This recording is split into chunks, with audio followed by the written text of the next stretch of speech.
Hello, this is Truth Be Told Transformation, and I'm Bonnie Burkert, here to share tools for transformation to live your highest truth. What do I mean by truth? I mean authenticity. And so there's lots of different ways to really look and understand our authentic self.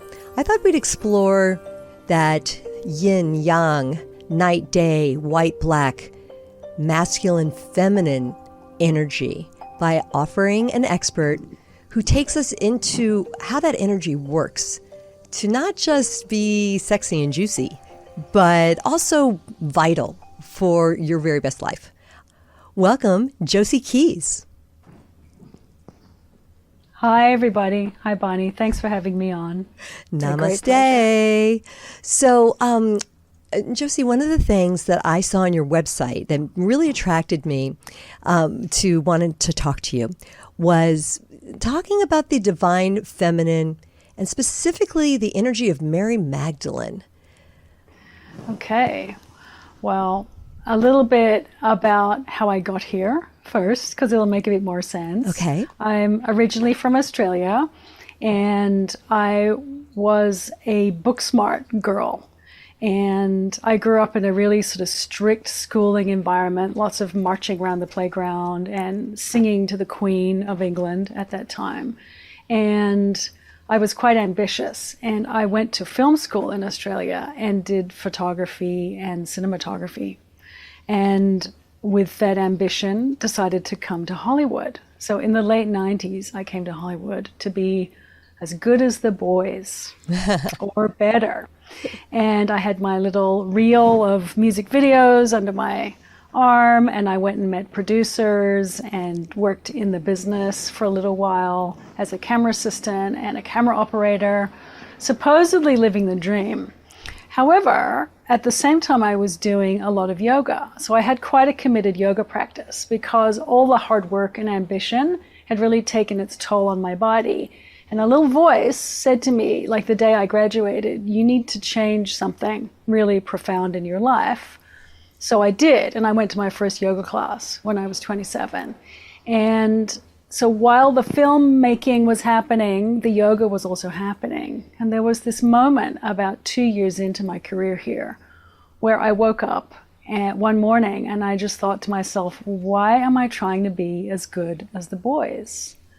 It's a loser's game because cameras are built for men's bodies. Film sets are really tough. It takes a kind of tough yang energy to do it. And I'm quite a girly woman. And I'd been hiding my girliness under baseball caps and in cowboy boots and jeans for many years. And this realization was, wait a minute, I need to be a woman, not try to be a man. Because it was starting to feel empty. And right around that time, somebody said, hey, come to my belly dance class. And I'm like, okay. I was kind of up for anything. So I went to a tantric dance class where the teacher was a belly dancer. And by the end of the class, I knew really profoundly that this was my path. And I didn't know what to do. I was really unconfident and awkward in my body. I felt a lot like, Alice in Wonderland in that scene where she's growing, getting really big and her hands are going out the windows. I felt a lot like that. And my teacher said to me, wow, you have beautiful hands, but below the waist, there's nothing going on at all. And you can't be a dancer unless your whole body is awake. Wow. So I'm like, okay, I'm going to get this. I'm going to do it. And I went every week for 2 years. And after 2 years, she said, you know what? You are finally down in your lower body. Like, okay. Yeah. So for me, it was about embracing the difficult aspects of our emotional experience, which tend to land down here in the belly and the gut. So I had to be willing to feel all those uncomfortable feelings. So I did it. And I kept going. And as I kept going with this path, my teacher retired. And I was mortified because for me at that time, that was my little window into the goddess energy once a week was this class. And I was really sad about it. And she said, well, you know what? You're going to continue. And I said, well, how? And she said, you're going to teach it. And again, I was mortified. I'm like, I can't get out in front of people. Like, I'm a terrible role model. Lots of that kind of talk. And it took me about 6 years to actually get up the courage to teach it. And so right in 2012, after all of that energetic shifting was happening, I got a lot of nudges from spirit. I had learned to listen to my intuition because my chakras were in alignment and they were opened up. And they basically said, it's time you taught sacred union out in the world as well. And I was like, oh, no. Like, that's even more difficult. And then random things started happening and books started coming across my desk. And I read this book called The Manuscript of Mary Magdalene and the Sex Alchemies of Horus. And it's a channeled book by Tom Kenyon and his lovely wife. And that was very profound because the activation of the lower body in alignment with the upper chakras opens the being to being able to, is it activate the light body? Is it become a high frequency person? I'm still learning. But around about that time, I read this book, and it really brought together the spiritual paths that I'd been on. So Tantric dance has a kind of Egyptian lineage. Oh. Yoga has a Vedic lineage. And I had a kind of secret love of Jesus. So I grew up in a family full of atheists that are really into science, and they're sort of into the ideology of science. And anybody who was spiritual was mocked in my family. How I ended up in that family, I have no idea, because I'm like a total spiritual girl. But anyway, I had to unlearn a lot of that. And in the process of doing it, I had to keep secret that I love Jesus, because I would have been mocked by my family. And again, no scripture, no church, no Bibles, no nothing, but just this little voice. And so when I read this book, here I was learning about Tantra and about the Vedas, and lo and behold, Mary Magdalene in this book is talking about how she was married to Jesus. And I like to call him Yeshua, which is I believe it's the Hebrew version of his name. And so this book is radical in a certain way because it talks about Mary Magdalene not as a prostitute, but as his equal. And this lit me up like a Christmas tree because suddenly all the spiritual paths that I'd been on came together as one, and I felt whole for the first time in my life. So I got why Spirit had been nudging me to do this. And so I, as well as the belly dance classes, which is the main thing that I do, I started holding space for sacred union workshops as well. And it's very interesting how they were mobbed. Like, people really want this. And it's very profound, the desire that human beings have to be in relationship, but to be in spiritual relationship and happy relationship. So that's the first answer.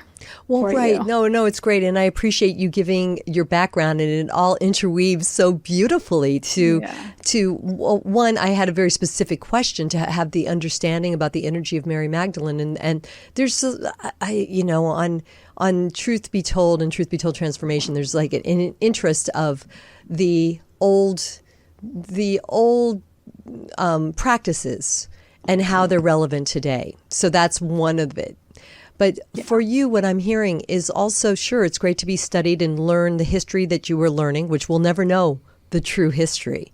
But I definitely like, and I like what you were saying about feeling drawn to Jesus, because in a way he's like so on the pedestal, if you will. But I think there's an energy to Jesus that he was one of us. Like, Jesus was a yogi. I'd love to think of him that way.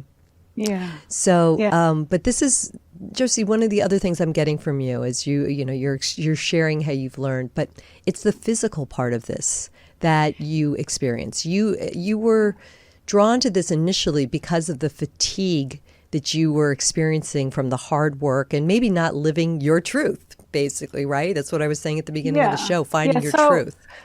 So the passion I have for the work that I do comes from this concept of hieros gamos, or sacred union, which is the sacred union of the masculine and the feminine. But what I also learned is that that is really just a concept until you can show up in your divine essence. And what I've learned from other teachers is that we have the possibility of a golden age on Earth coming up, and that golden age will be birthed by the return of the divine feminine and the emergence of the sacred masculine. And the sacred masculine can't emerge until the divine feminine is anchored here. And that just became very clear on multiple levels. So I thought, okay, what is it that I can do to assist this? And it's to help women demasculinize themselves. Because especially women in LA, New York, the big cities of the world, have been compelled really to become part of the working world. And a lot of the universities and schools now talk about how the girls can be as good as the boys, and you can do it too, and you can be an athlete, and you can do this, and you can do that. But it's really at the expense of their femininity. And I wouldn't want to dictate what to do to any of these young women, but I'd want to give them the option to stay in their feminine. Because some of these girls, like, they become athletes and they lose their period completely and they're only 20. Wow. And what I've also discovered is women in their 40s who have followed this corporate track or this work track or this making money, have a successful business, etc. track, get to their 40s and they feel empty because they're not married, they don't have children. So what do they do next? So then there's a scramble to get married, have kids, and then there's IVF, and can they do it? And sometimes they can't have babies. And sometimes they're too strong and they intimidate the men. So how do we become strong, sovereign women without turning off the masculine? That's like the question, really. And I've done a lot of study with David Data, and he talks about working with the polarity. So if you want attraction, masculine and the feminine, you work with relaxing into your feminine. And the masculine works on standing in his presence. And for these relationships to work, there really has to be an agreement. Because for a woman to unfold in this way, she has to be able to relax into her feelings. So that's really opposite to what she's asked of in the working world. So this is, I believe, this is the modern woman's just hugest challenge. I don't know how you feel about that. But. Oh, I couldn't agree more. And I, too, came up through the entertainment industry, and you had to be guy. I was in the music business specifically, and you had to be kind of guy, right? Yeah. To play along and be a part and, you know, sort of work your way through the ranks. It was very, very interesting. And I mean, this is like the career was during the 80s, 90s, and working. I mean, I think about movies like Working. What was her name? The Melanie Griffith movie that was it Working Girl? Do you remember Working that? Girl, yeah. Yeah, do you remember that? And I mean, it was a clever film at the time, but it feels very dated in a way. But if you look at the trajectory of, I mean, women did have to fight for equal rights. And so, and now, to whatever extent we have them, although we hopefully no backward slide here, I do think that we could now stand in quote unquote power in a different way. And this is what you're showing people, Josie. Yeah. And that's the connection to Mary Magdalene too. So we don't have much written history about her. We just have some channeled material and a bit of oral history. But we do have the Gospel of the Magdalene, which was discovered in 1945. And from what I understand, she's really standing in a certain kind of sovereignty where she's an equal to a man. But she is in her feminine self because her feminine instrument is what he connected to, this is my understanding, in order to ascend. So she wasn't just a pretty face or a powerful woman. She was part of his ministry and part of his work. And a lot of women really identify with this archetype, this woman who went through hell in her life. The apostles hated her. They were jealous of her. They didn't like her after he passed away.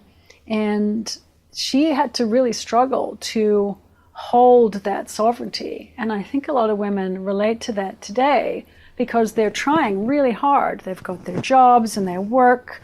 They help pay their mortgage, but they still need to get pregnant and have the babies and bring up the babies and then still be attractive to their husbands, right? So they don't lose their husbands after all that work. So I feel like it's actually quite unfair on women to expect them to be all like that. She has to have a job to pay the second half of the mortgage because then she doesn't really have an option. And when the feminine is lacking in a family, the family really suffers. Like you want the woman to have time for the cuddling and the nurturing and the cooking if she likes all kinds cooking. of things, little details. Because my mom, I mean, it was a different generation, but my mom was, I don't want to call her stay-at-home mom, but she was a homemaker. I mean, those are all cliches, but she was always there for us. Yeah. And it was, I mean, it was just the level of love that she was able to put into, oh, it's Valentine's Day. And she'd always make sure there were pretty decorations and special, sugar cookies and little details like that. But it's a lost art. I mean, it always makes me wonder why places like Joann's Fabric have gone out of business. I mean, I think it's a funny example, but I'm fascinated. It's like, are people not having time to craft anymore? Yeah, maybe that was something that women were doing at home more, but now because they have work, that's the kind of those are some lost arts potentially. Yeah, absolutely. Absolutely. I've noticed that in the 30 years I've been in LA that a lot of those things we don't do anymore. Like, for example, Burning Man. I used to go to Burning Man a lot when I was younger, and we'd always make our own costumes. And we'd go down to the fashion district and pick up fabric and make things. But now there's some sort of cheap version off Amazon. Like you can go on Amazon now and put in festival clothes. Oh, wow. And just buy them. So there's this disposable mentality, and it seems like we've lost some of the preciousness of our lives and the things that we used to cherish as humans. Yeah, that's the art. So I want to bring it back to your dancing. And you were talking about how your teacher was letting you know that there was a disconnect in the lower part of your body, which is interesting because, as we dance, right? I mean, I can see where there could be an opening there. So do you want to describe the energy flow? And why don't I show you at the same time? Oh, that would be great. So if you are only on podcast, you're just going to have to come to our YouTube channel, which is Club Paranormal Truth Be Told. All right, because Josie is definitely going to give us some details here. I'm gonna talk as well. Okay. But what really helps is if you put a hip scarf on your hips, so you've got a little bit of weight on your hips. All right. And the way that I teach people is you stand with your feet hip width apart, you soften your knees, and you turn your sacrum down towards the ground so that you get a really nice straight line between the bottom of the body and the top of the head. And then you put your hands on your hips and sit down a little bit, keep the chest lifted, and then really deliberately circle your hips. And the way you activate your lower body is to use it. Right? So you do it so that you're deliberately compressing the muscles in your lower abdomen. So you're compressing the muscles right in front of your womb. And when a woman activates her womb, she gets like subtle feelings of arousal that just feel like pleasure and joy.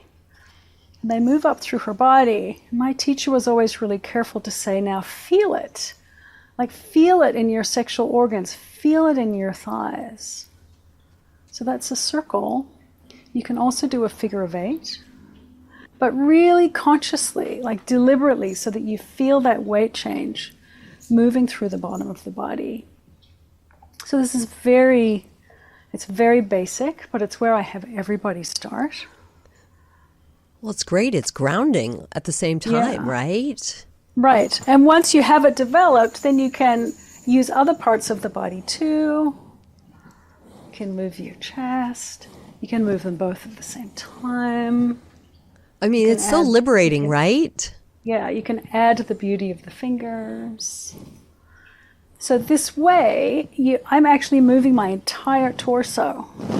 It's an incredible workout, but it means that it made me have to include my belly and all the uncomfortable feelings in my belly.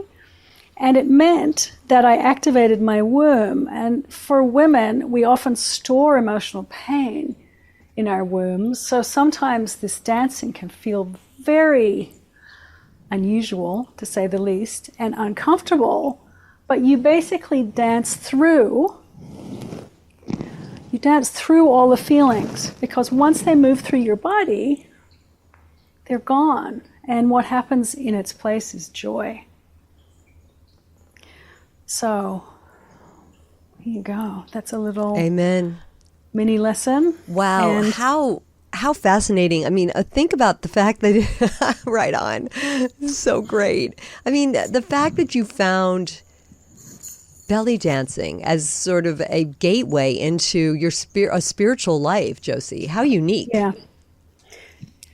Yeah, there's more of it around now, but there's a lot of Middle Eastern women that live in LA now. And I have Iranian women that show up in my class, and they're naturals. Like, they just do it. Oh, yeah, we grew up doing this.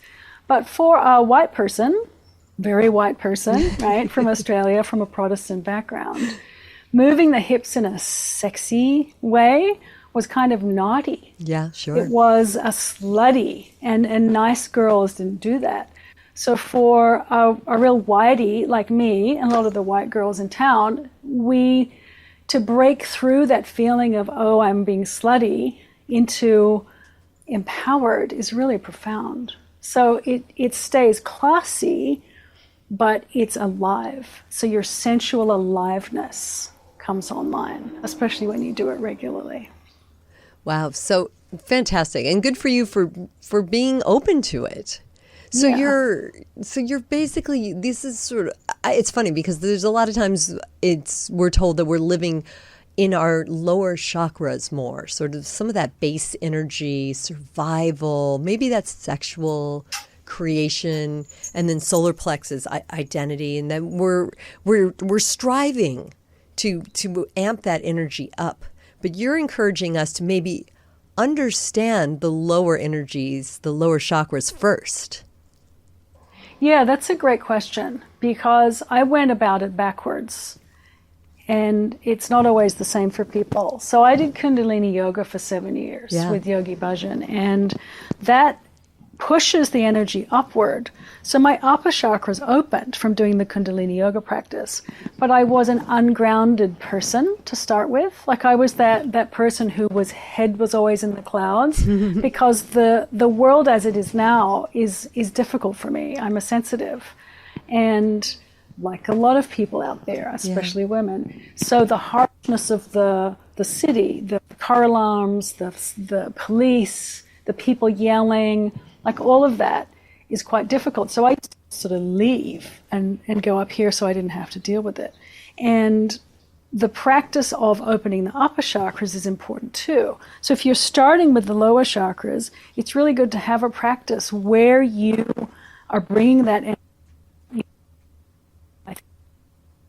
Do it by breathing. You can do it in breathwork classes. You can do it in yoga classes.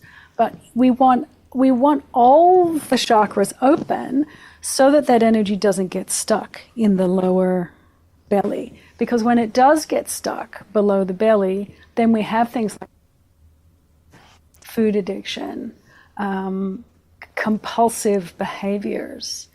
So it's really about stoking the fire in a deliberate way so that you move that energy through your body. And you can kind of dance, but with the speech is quite specific. Like, you really stoke it in the womb, and then you let it move up the body so that it informs your movements, so that the beauty of the movements have the energy of your alive body in them. Yeah, Yes. I guess that's what That feels happens. good.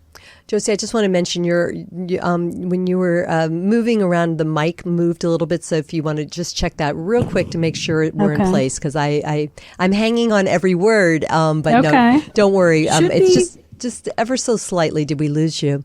Okay, So, how's that? Is that oh better? no, you sound fantastic now. Yeah, thank Okay. you. There's one more piece which is important while I Please. think of it. Please. There's I've been around Tantra teachers a lot, and there's a young man who used to teach something called the adoration of the feminine. And I remember him saying once, and this was so profound, in his opinion, the human race has sort of gone into there was a point, and we think it was around when Jesus was born, we don't know, but there was a point where the consciousness of the human race was really low. So we think that and if you study Rudolf Steiner, he talks about this, that there's a U shape of consciousness. And he thinks at 0 AD, we were right down here, right down the bottom of the U. And so since 0 AD, we've been coming back up again. And this teacher said that what happened during the fall was that the focus of the masculine and feminine changed. He said the original feminine was focused here at her third eye. And that during the fall of consciousness, her focus became her heart. And for a man, when he was in his divine self, his energy was in his heart. But during the fall of consciousness, his energy fell down to his second chakra. Interesting. And whether that's true or not, the metaphor is really good, because we do find men stuck in the second chakra, and we do find women stuck in the pain of their own heartbreak. So with this consciousness raising on earth, I believe what's going to happen is that focus will change again. And the work for men is really, I think, to be in their heart. And the work for women is really to be in their seeing, their knowledge, rather than their Sixth emotionality. Chakra. Yeah. Oh my goodness, Josie, this is really great. Do you feel, I know, and this might be a fun time to mention that you do workshops in the Los Angeles area every week, or classes every week, workshops, special occasions. If you want to dance with me, there's a couple of ways to do it. I do a 1 hour, 15-minute workout in Venice on Tuesday nights at 7. And I do another one in the park on Saturday mornings in Santa Monica, which is very entertaining because there's a soccer game and there's little ballet dancers, and it's like the village is all out in the park. But it's really amazing. All kinds of different ways. Totally. It's amazing to actually do the practice with your feet on the ground because we're earthing at the same time. And each month I do a 3-hour workshop where we sort of deep dive. We work out a little bit, we do tantric breathing, and we do what's called a witness dance, which is where each woman is witnessed in her movement by the group. And it's incredibly healing thing to do. And if you want to go even deeper with me, I've got a retreat coming up in Costa Rica in July. And all of that information is on my website, which is tantricalchemy.com. What are you going to be focusing on? What's Costa Rica going to be like in the summer? It's going to be 50% sun, 50% rain. But I personally want to be in that rain. I don't know about you, but after the dryness of LA the last few years, sure, just drinking that water in is going to be fantastic. Yeah, that humidity is going to be amazing. And so will people be dancing with you that class during that time? We're going to do a 3-hour workshop every day. And when you do it consistently, it changes each day, and you deepen into really the depths of your being, and you dance with them.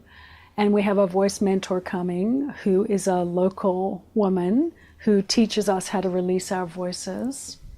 There's organic food made locally, and there's a waterfall on the property. So we're going to do our voice activation in the river. We're not sure yet. Oh, that feels good. That sounds, I love it. I mean, when you think about the water and the flow and the many possibilities around that. Yeah, quite so it's magical. about really relaxing into the feminine, and I'm sorry it is women only. So sorry, I was wondering how if men ballet dance? Not often, but when they do, they're usually really good. There's some Middle Eastern male dancers, and there's a really good dancer in San Francisco. They're usually on the feminine end of the spectrum the same way ballet dancers are. Right. But my work is about women feeling safe. And it's not that men are dangerous. It's not that. It's that everybody gets distracted by the chemistry that happens. So I like to just work with the women. Yeah, it's smart. But let's talk about the men for a while. I'd like to talk maybe just some of the qualities that would describe divine masculine. I really look for healing, especially in this country. There's some confusion. I mean, it goes back to what you were saying in the beginning, that maybe women got too strong and it was scary. It's scary for men. Men don't know how to behave. Should they ask her out? Should they? It's a big question, so I can just give a little piece of it. Please. But if you follow the work of David Data, he really addresses this, and I think he's a wonderful teacher. He started talking about in the 80s that he thought that feminism did do amazing work, but in one way it didn't do couples justice, because the men started not wanting to hurt the women, so they pulled back from their own expression and kind of became like girlfriends. And so women would have these very equal experiences with their husbands, and then the chemistry would just die off. And everybody would get frustrated, because without the sexual fire in a union, it can get very sort of stale and frustrating. So David addressed this by encouraging people to step back into their polarity. So for a woman, for example, you work with your body like it's a beautiful instrument, and that it's like a musical instrument, and the masculine can like strum the string, but the woman feels the echo of the note in her body. So it's about being really open to the masculine, really open, and letting your body respond in the moment to everything he's doing, everything he's saying, the way he's touching you, everything in your life. And for that to happen, for her to really be able to trust him, he needs to step into his masculine. And from my experience, what seems to work is if a man is able to stay in his solid presence, like in that connection to the divine and to the earth, and whatever his woman does doesn't affect him. And he holds strong while she vacillates, because she's like the flow and the water and the wind.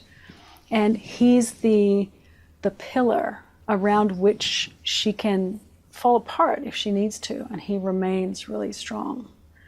And some men are afraid to do that because they don't want to dominate her. That explains it well. Yeah, that definitely explains it well. It's a big question, and there's men's groups all over the world discussing this. How do I be strong and honor her? How do I be tough and be masculine and still honor her needs? And I think it really needs to come from the woman, where she's obviously got to trust him and they have to be in a loving relationship. But as she leans back and opens, it's a natural invitation to him to penetrate her with his consciousness. David talks about that, and I love that expression, that whether it's the room or the scene or her thoughts or her body, he's penetrating her with light. So not with need, not with anger, not with abuse, but with strength and with connection to his own divinity, whatever that looks like. Yes. It's well said. I mean, fascinating. Wow, what a journey you've been on to come to this wisdom. I love it. It's very elegant and succinct and not, it feels like what you're sharing with us really does have practical application and not just hearsay, about terms that we hear like Shakti and chakras. And it's really, you've thought this through on a lot of different levels and in different ways that we can learn and, be told, sharing with us and how we can actually learn and experience it, apply it, hopefully. No, it's really, really great. Thank you for this. I thought, maybe in our final moments, I mentioned the word Shakti. Maybe you would like to talk a little bit about the energy, a little more about the energy flow. You've certainly told us about lower chakra, moving into the higher chakras, but the term Shakti is that much, I think, beyond just our physical. Yeah, it gets thrown around. Yeah, so Shakti is, in the Vedic texts, it's the description of the energy of the Divine Mother. So it's the energy that creates life. And it's the thing that grows the food, that grows the babies, that ages our skin. So it's the energy of becoming. That's how I look at it. And when you dance any kind of dance, when you're moving your body and you're giving in a joyful way, or you're really enjoying dancing, your natural Shakti turns on. And when you see a woman who's glowing, her Shakti's turned on. When somebody's had an orgasm and they're really glowing, that's kind of concentrated Shakti. That's the way I look at that. But if you want to get in touch with your own Shakti, it's really about relating your physical body to the earth and letting the growth potential of the earth touch you in a deep way so that you feel it in your own body. And when we do that, we really feel what I call our magical nature. And that's when life gets really lovely and amazing. And you can cope with the insensitivities of life better when your own pleasure and joy is turned on. When you smell the flowers. Yeah. When you eat great food. When you make love. When you dance. We need to focus on the things that give us joy. And be present with them, right? Yeah. How many times do people get to it, maybe that beautiful meal, but I don't know, they're looking at their phones while they're having their food. So or like really enjoy a pet, like being with your kitty or your dog or your grandchildren, and really enjoying them, like giving yourself permission to slow down and just love that part up of your life. It's great. I've definitely been hearing that message about slowing down, and it's from in different ways, right? So you said it, slow down and smell the flowers. So, okay, so you live in Venice, and I certainly, it's really been quite a hub of people doing amazing work and yoga and natural foods, and there's a lot comes out of Venice. So, and you've been there maybe, I think, for a while. Yep. I'd like to ask you how, and I always ask this question, how do you feel we're doing? How's the trajectory of our people on this planet? You can comment on Los Angeles, us in general, the U.S. in general. I'm not in any way trying to be political. I'm just saying, what you're feeling and how people are participating. I can speak to that, because especially being from somewhere else, I'm a U.S. citizen now, but I went through a long journey of being here, and I've had to think about what is it. So I'm just going to talk about LA. What is it about LA? Like, people say to me, why don't you want to go back to Australia? And I say, LA's just got this creativity and innovation. And I really saw after the fires, especially living on the West Side, my own West Side community, leap into action. Everybody leapt into action, and it happened all over the city too, to help each other. And all the competition went out the window. Everybody wanted to help. People were running around finding burned kittens and racing them off for care and giving each other clothing and money and all sorts of things. And somebody said to me, who lives in Portugal now, she said, it's going to be really interesting to see what LA does to rebuild, because it's such a creative place. Yeah. And I know some people whose homes burned down, and they're incredible visionary light people. And all those people are now percolating, and they're going to be building something new. And what's it going to be? And I've always loved that about LA. I used to say to people, the Doors are from LA. The Red Hot Chili Peppers are from LA. The New Age movement is from LA. The crystals are from LA. The computers were developed in California. The internet was developed in California. So this whole place, the consciousness of this place is all about innovation. And when you're in another country, you can see how our popular culture is really influenced by what happens on the west coast of the USA. It starts here and it rolls eastward to New York, and then it rolls out to Europe and the rest of the world. So we have a responsibility to do it well, and do it with joy, and do it with consciousness, because we really do influence the Western world big time. Thank you. And you're out there doing it. It's wonderful. Yeah. And you got to mention films, by the way, too, as you talk about everything that's coming out of here. I mean, the visuals that are generated, and music. It's actually music production. I think it's the biggest place of all, other people are making music all over, but I think Los Angeles, in terms of like formal studios and everything like that, is probably the hub, has overtaken New York and London that way. So let's do it, Josie. I'm like here to provide a platform for people to like you to help spread the word and raise a consciousness and find ways to feel their best. And this is what you said in the beginning also, and as you were describing your path, your journey, was you just knew it wasn't right. And then it was quite courageous of you when you did have a glimpse at something completely different. I mean, you had studied, you had worked hard to get to the place that you did, to be camera and the camera operator and in the film business. It's not easy to get in, especially as a woman. No, you did it, and yet you knew it wasn't ultimately what made your heart sing. Yeah, true. So it was definitely very, very courageous of you, and well done. And thank you for sharing with us. And I do hope talking about courageous, I want to be brave and come to one of your classes sometime. Yeah, I'd love to have you. Anybody's welcome. You can be skinny, overweight, unhappy, happy, whatever state you're in. You can be getting over cancer, like any state you're in, you can come and have fun. Fantastic. It was a real pleasure. Thank you so much for joining us, Josie. Thank you, Bonnie. Thank you. This has been Truth Be Told, Transformation, everybody. I'm Bonnie Burkert with episodes that feature speakers that are talking to us about personal development, higher consciousness, and really how to find your best and brightest energy.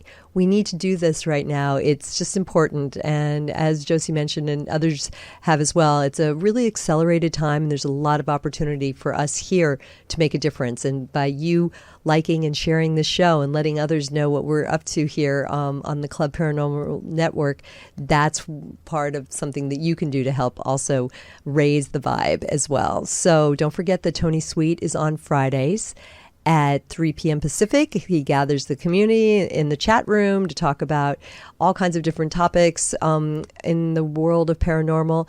And Robert Hensley also reminds us the importance of wilding and that return to nature for the groundedness that also was discussed in this talk with Josie. So thank you, everybody, for being here. And don't forget that I always remind you, as we talk about all these practices, all the ways to move and breathe, it's really just an opportunity for you to feel your best and to shine on. Thanks so much.